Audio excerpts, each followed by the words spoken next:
Do you guys keep up with Ian Garry? Are you familiar with what's going on with Ian Garry? I made a piece on Ian Garry very recently. I spoke about how I think that he's in a very advantageous position.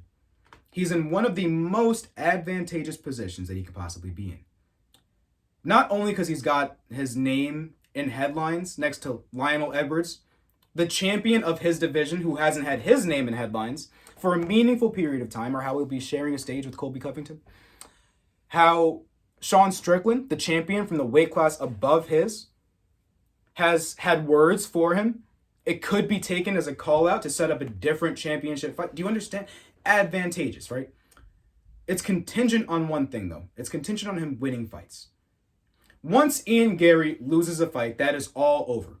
I understand, you understand that, and I know that, and that may be the only reason that you'll tune in to watch him fight. You want to see it end. But you and I both know something, that stories make fights. Stories make fights. And a story is being told not by Ian Garry and not by the UFC. Have you ever heard of a book called A Girl Named Disaster? It's a book. It was a top-selling book of its time, written by a woman named Nancy. I forget, but top-selling book of its time, A Girl Named Disaster. And the big thing about this top-selling book is it only had one character. So a story, a compelling story, can be told with one character. And while Vicente Luque is not much of a character to speak of, right? No disrespect, no insult to Vicente, but he's not a character in the Ian Garry story. Ian Garry is the only character. He's not telling the story, but I am. I'm telling you that out of everybody in the history of the sport that I can think of, I've never seen someone who stands to lose so much. If he loses one fight, right? Like think about everything you've heard about Ian Garry up to this point. About the wife, right? That wrote the book about the WAG. About the ex-husband, the nutritionist that might live with. Think about all those things.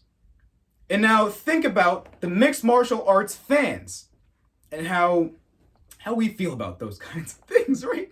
So a lot of us may be tuning in to see the man lose, but a lot of us are still tuning in. He's still got the most attention, if I had to guess, on the roster right now, right? Don't hold, if I'm wrong, I'm close, right? But all that could be gone if he loses a fight. All of that could be gone if Vicente finishes him. And if that's gone, his championship aspiration is gone. And if his wife, and what we all assume to be true about her, she'd be gone. You can probably put the rest of the pieces together after that.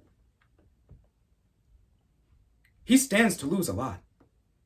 If what we all think is true about him and about his family and about his marriage, about his relationship, he could stand to lose a lot. If I told you I was going to play Uno with my buddy, you wouldn't show up. Friday night, 6 o'clock, be there at B Square.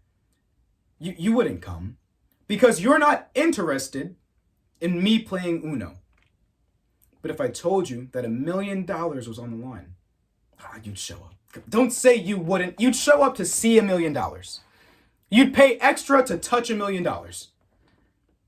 You'd pay even more to have your picture taken next to $1 million.